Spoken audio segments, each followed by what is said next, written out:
Alright everybody, I am back today to talk about a film that is not a new release film, and it's actually a holiday film, sort of.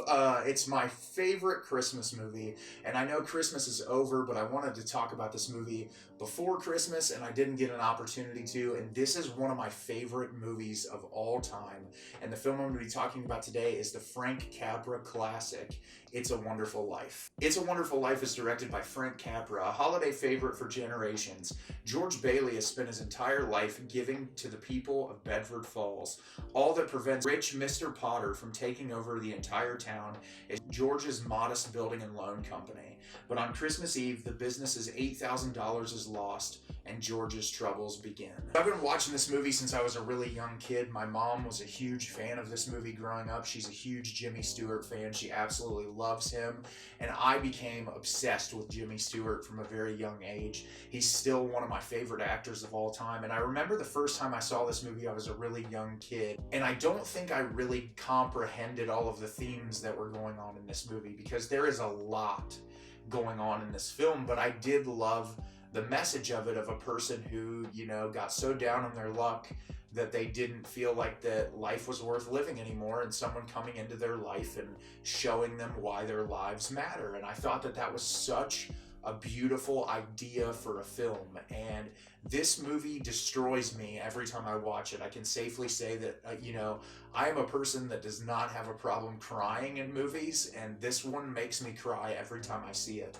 And I think there's something so beautiful about it, because obviously you're introduced to George Bailey, which is Jimmy Stewart's character, and these angels are discussing at the beginning of the film why Clarence is going to go help George. And Clarence is the angel that is going to be sent down to help George Bailey with this issue that he's having about not wanting to continue to live his life. And so you're walked through his life at a very young age. George saves his little brother's life. He almost drowns, and George jumps in and saves them. Well, when George jumps in, he ends up losing hearing in one of his ears. He ends up preventing a young kid from dying, because the pharmacist that he works for, on a day that the pharmacist finds out that his child dies, accidentally mixes these pills with poison, and George stops it. And he does all of these incredibly empathetic, caring, non-selfish acts for other people that often get him in situations where he doesn't reap any benefits. He's just doing it because he's a good person. And so we follow him throughout his whole life, making these decisions that all he wants to do is get out of Bedford Falls. He wants to go travel the world. He wants to go to college. He wants to learn, and he wants to do something large with his life. And everything keeps getting in the way of him being able to do that, including taking over his father's building and loan company after his father passes away. And him and his brother were supposed to share in that, but he ends up giving up his college funds so his brother can go to college while he stays home and takes care of the family business for 4 years. And then when he gets back, they're supposed to switch.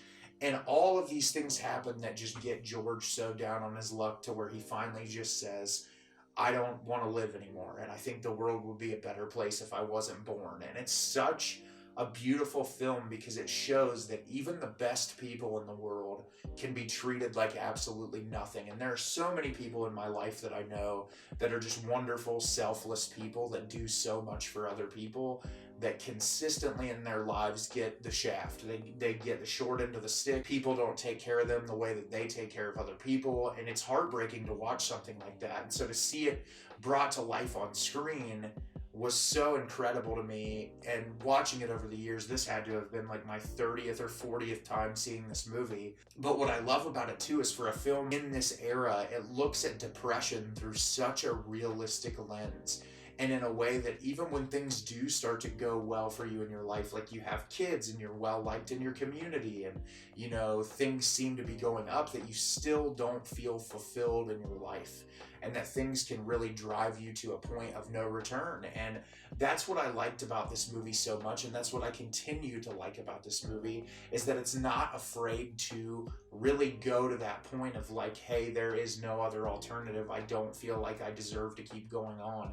And obviously we find out that even though George's life didn't go the way he wanted it to, the amount of people that he impacted through his existence is so important, and the amount of things that others were able to do because of the way his life impacted other people is more important than anything else. And a lot of those themes I feel like were resonant in a film that a lot of people loved this year, Everything Everywhere All at Once, where you feel like your life doesn't amount to anything. Michelle Yeoh's character feels like her life is really boring. She just runs a laundromat, and she realizes how important her life is to all these other multiverses that exist. And so It's a Wonderful Life has really impacted a lot of films, I feel like, over the years with this type of subject matter. And as I said, every performance in this movie is so fantastic, but Jimmy Stewart, in my opinion, is the standout. He's just absolutely incredible. He's so charismatic and funny and charming, and every time I watch this movie, I love it more. And I know it's not the holidays anymore, but I don't even feel like this is a film